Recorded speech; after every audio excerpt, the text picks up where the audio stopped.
Dengan sumpah ini, Bapak bukan lagi milik salah satu golongan, melainkan milik dan pemimpin seluruh rakyat bangsa Indonesia. Dengan segala hormat, Pak Jokowi perlu bersikap adil demi kepentingan rakyat dan bangsa. Netralitas itu juga bagian dari integritas seorang presiden, Pak.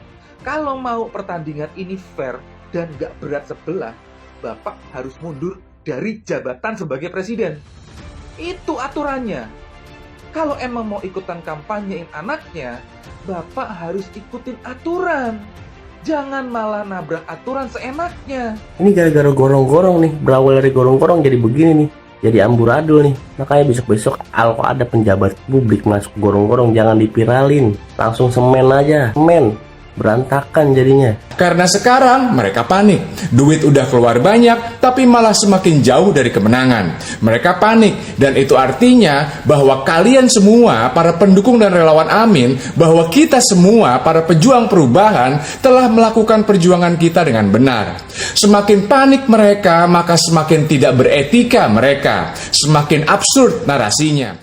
Assalamualaikum warahmatullahi wabarakatuh. Kembali lagi di channel Prayoga Muhammad. Gimana kabar teman-teman semua? Semoga baik-baik saja ya dan dilancarkan segala rizkinya. Ya teman-teman semua, kita sudah tahu ya kalau Pak Jokowi akhirnya terang-terangan mengatakan akan memihak dari salah satu paslon. Dan ketika Pak Jokowi mengatakan itu, di samping Pak Jokowi ada Pak Prabowo. Dari sini kita sudah jelas ya bahwasanya Pak Jokowi memihak Pak Prabowo itu secara tidak langsung ya. Dan di situ pun Pak Jokowi mengatakan boleh memihak asalkan tidak menggunakan fasilitas negara. Tapi nyatanya sampai hari ini beliau masih menggunakan fasilitas negara.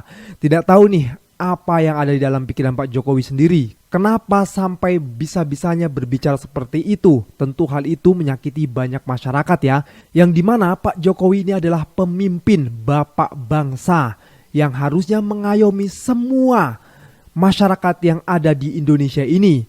Apalagi ini pemilu dan harusnya netral, di mana kita membutuhkan seorang pemimpin yang bisa nantinya membawa demokrasi ini menjadi baik, di mana setiap rakyat berhak memiliki seorang presiden. Tentu kalau presidennya sudah berpihak, lalu bagaimana dengan masyarakat yang merasa tidak di pihak presiden? Ya kalian bisa jawab sendiri ya. Dan hari ini pun banyak sekali masyarakat yang berkomentar tentang hal ini. Maka dari itu gue ingin reaction ya, komentar-komentar dari masyarakat untuk Pak Jokowi. Dan juga nanti ada kata-kata dari Bung Rocky Gerung ya. Begitu juga dari almarhum Kiai Haji Zainuddin MZ. Tapi sebelumnya teman-teman, ini ada video ya, rekam jejak dari Pak Jokowi yang intinya ini kalau orang Jawa itu ngomong mencela-mencele. Coba kita lihat videonya. Itu aja juga didengerin. Pertama umur, yang kedua baru 2 tahun aja jadi wali kota. Yang logis saja lah. Orang tua itu hanya mendoakan dan merestui. Saya minta Gubernur, Bapak Ibu Bupati Wali Kota, jangan sampai memihak. Dan juga pastikan ASN itu netral. Hati-hati loh, begitu Bapak, Ibu semuanya miring-miring, saya ganti setiap hari bisa.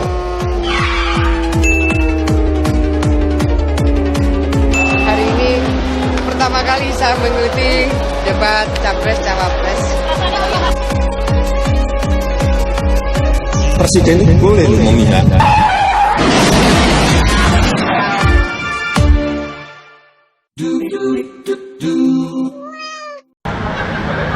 Dah, pon jamblang boleh cawe-cawe, ke pon sengon sama belimbing sayur, harusnya kan dia netral.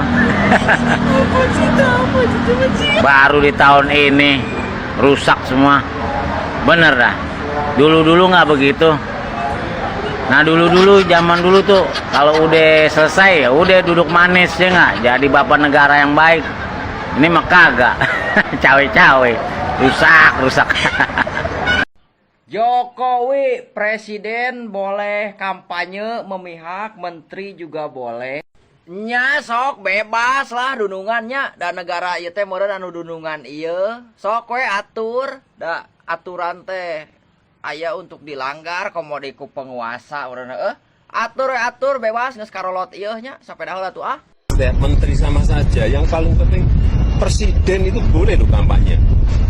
presiden itu boleh loh memihak. Presiden itu boleh memihak, boleh.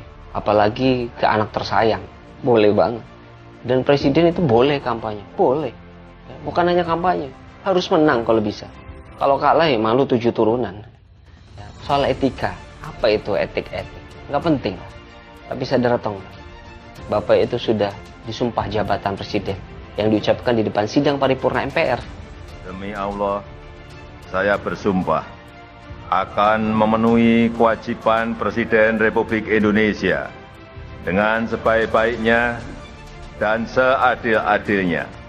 Dengan sumpah ini, Bapak bukan lagi milik salah satu golongan, melainkan milik dan pemimpin seluruh rakyat bangsa Indonesia.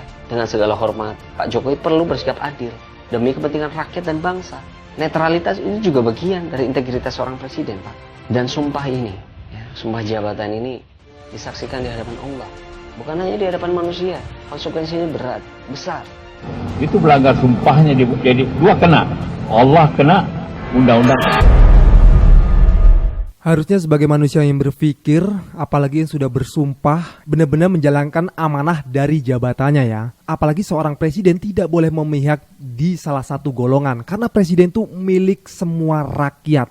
Dan semua rakyat membutuhkan seorang presiden yang bisa adil. Kalau sudah seperti ini, apakah adil teman-teman semua? Oke, kita lanjutkan lagi ya videonya. Dengan adanya pernyataan seperti ini, gue rasa kita jadi sadar akan 3 hal. Pertama, adanya kecurangan dalam pemilu kali ini. Kenapa? Karena jelas orang dalamnya itu bermain, apalagi yang pada punya kekuasaan. Kedua, kita udah paham siapa yang beliau support. Pasti Pak Anies kan? Yang enggak lah, ya udah pasti ya anaknya sendiri.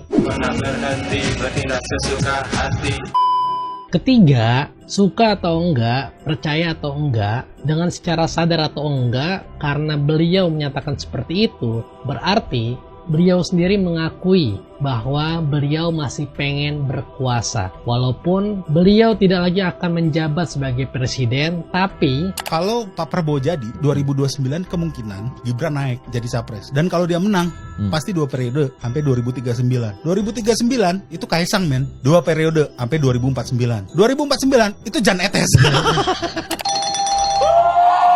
Puyeng. Presiden boleh kampanye untuk salah satu paslon asal nggak pakai fasilitas negara. Lah, itu Bapak udah mulai kelihatan kampanyein anaknya Bapak. Pakai mobil dinas apaan? Pakai pesawat ulang-alik atau pakai pesawat kepresidenan? Itu fasilitas negara atau punya sendiri?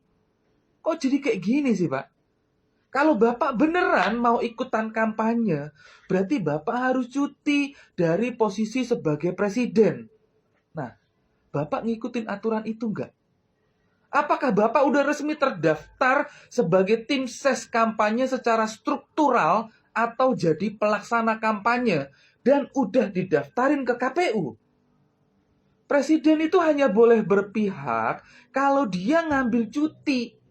Gak bisa dia seenaknya mau ngikut kampanye, tapi masih jadi presiden. Itu yang tertulis di Undang-Undang tentang Pemilu. Tapi kalau menurut gue, walaupun Bapak cuti pun, semuanya bakalan tetap nganggep Bapak itu presiden. Cuman lagi cuti doang. Semua aparatur negara gak mungkin bakalan diemin Bapak kalau pas lagi kelayapan berkampanye. Namanya aja anaknya bos lagi hajatan. Dan bosnya ikutan sibuk ngurusin hajatan. Gak mungkin semuanya gak ngebantuin. Jadi satu-satunya jalan, kalau mau pertandingan ini fair dan gak berat sebelah, Bapak harus mundur dari jabatan sebagai presiden. Itu aturannya. Kalau emang mau ikutan kampanyein anaknya, Bapak harus ikutin aturan. Jangan malah nabrak aturan seenaknya.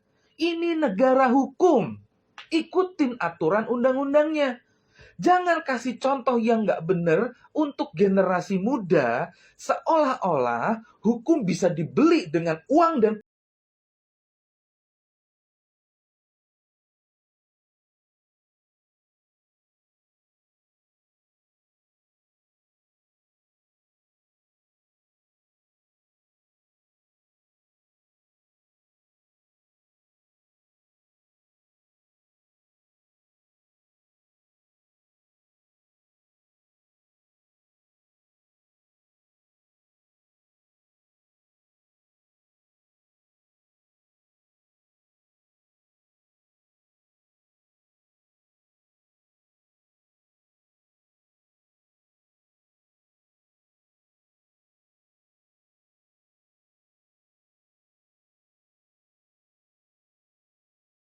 Jing kalem.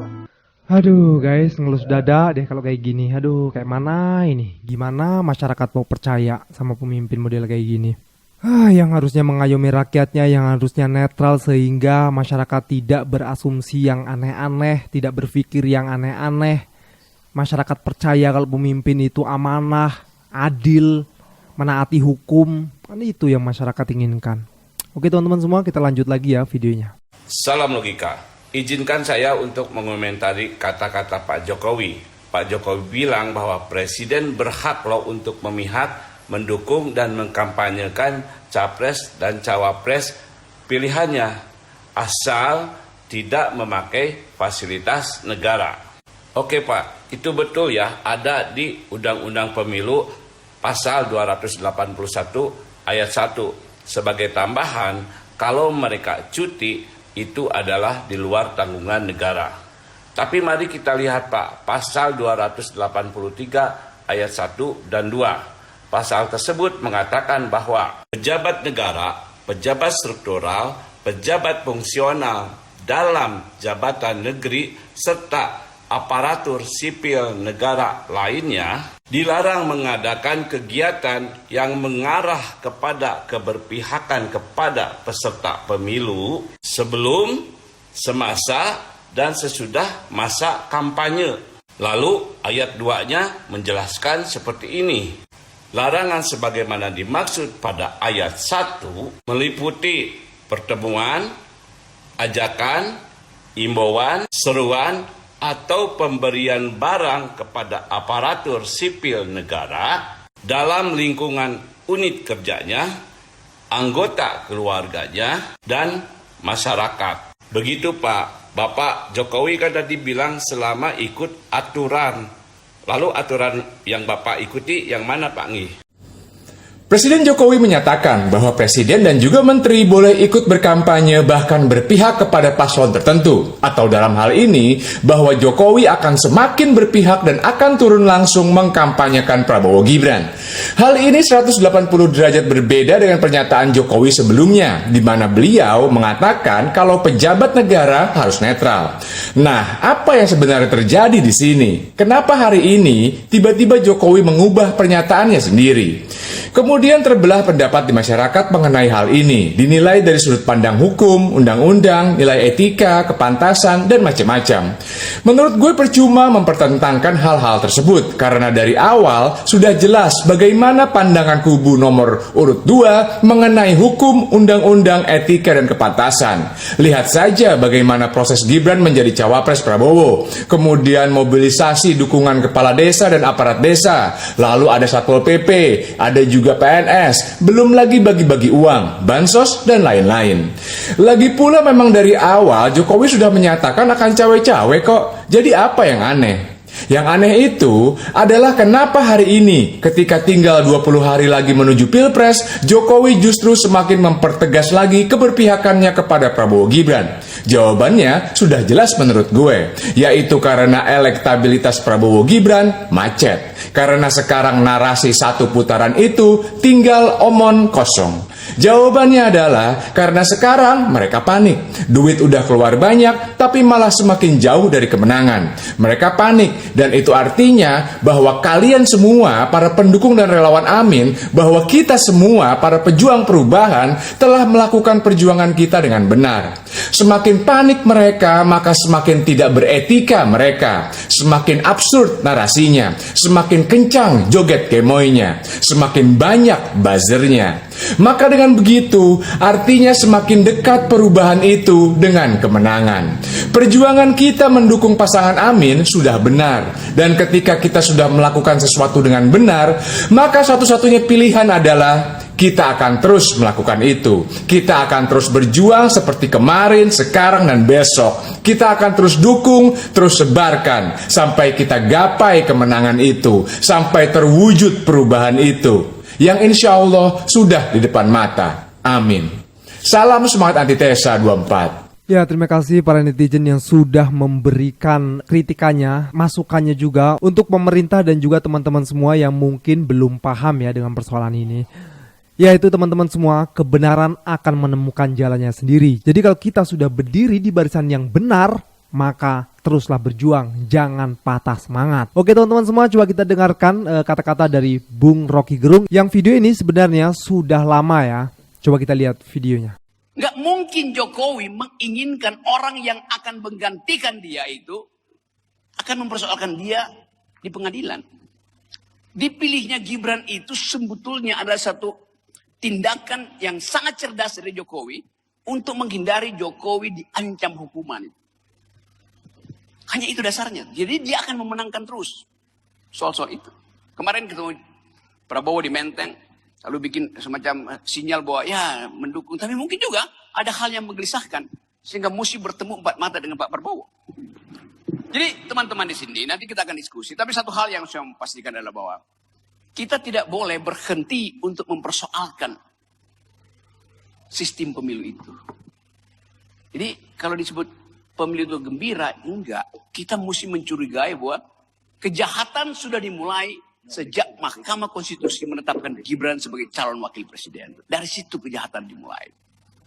Dan itu kejahatan dari dinasti.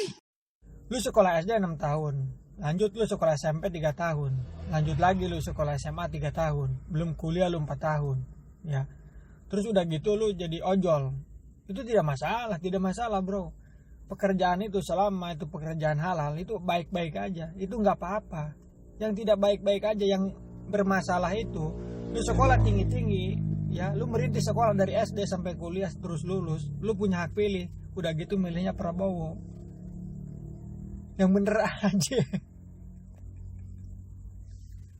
Baru buat kemarin gue bikin video, emang ada undang-undang di zaman pemerintahan Joko Widodo dibuat yang menguntungkan rakyat? Nggak ada, semuanya menguntungkan pemerintah. Ada lagi undang-undang yang baru disahin, undang-undang DKJ, yaitu artinya pemerintah Jakarta atau gubernur Jakarta nggak lagi dicoblos, tapi ditunjuk langsung oleh pemerintah pusat. Nih kalau udah begini udah ketahuan bau-baunya mau kemana nih. Udah lagi bukan peraturan demokrasi nih, udah bobo komunis kalau kayak gini nih. Ntar kalau udah disahin nih, ya kan, terus nih ada pasangan atau anaknya nih, anaknya menang nih ya kan, tahu sendirilah anaknya dari paslon nomor berapa. Ini yang jadi gubernur DKI Jakarta udah ketahuan. Kalau nggak Anwar Usman ya adiknya Kaisang. Ya kalau kagak ya paling keluarga-keluarga dia lah. Terus habis itu nih dibikin lagi dah peraturan. Pemerintah daerah-daerah lainnya harus mengikuti Jakarta. Udah nih keluarga-keluarga dia doang nih yang jadi pemerintahnya nih. Ya sekarang sekelas RT RW aja dicoblos bos. Ini sekelas gubernur ngapa kayak gini amat ya. Ini kalau kayak gini udah offset banget namanya, udah offset. Ini gara-gara gorong-gorong nih, berawal dari gorong-gorong jadi begini nih. Jadi amburadul nih. Makanya besok-besok kalau ada penjabat publik masuk gorong-gorong jangan dipiralin. Langsung semen aja. Semen. Berantakan jadinya. Udah mau dibilang kerajaan nggak terima, mau dibilang dinasti politik dibantah mulu. Tapi bikin undang-undangnya kayak begini. Alah. Sesuai banget sama bacot. Ini bau-baunya mari-marinya bukan Negara Kesatuan Republik Indonesia lagi nih. Bukan, namanya ganti ntar nih mari-marinya nih. Jadi Negara Kesatuan Republik Joko Widodo kalau kayak gini nih. Serem banget anjir. Gue tahu bang perasaan lu bang. Lu pasti gemes banget kan? Sama bang, sama. Tapi setidaknya lu udah berani speak up bang, biar yang lain tahu gitu loh dan paham. Ya oke teman-teman semua, itu tadi juga yang dikatakan oleh Bung Rocky Gerung ya, dimana emang ini langkah bagus Jokowi untuk memilih Gibran sebagai wakil presidennya. Ya tadi ya kalian bisa dengar sendiri. Ya mudah-mudahan video ini manfaat untuk kalian semua ya. Mudah-mudahan video ini bisa menjadikan kita semakin paham tentang demokrasi kita saat ini. Oke teman-teman semua, jangan lupa berikan komentar kalian, kritikan kalian di bawah ini. Jangan lupa juga untuk like, subscribe channel ini. Sekian dari gua Prayoga Muhammad. Wassalamualaikum warahmatullahi wabarakatuh.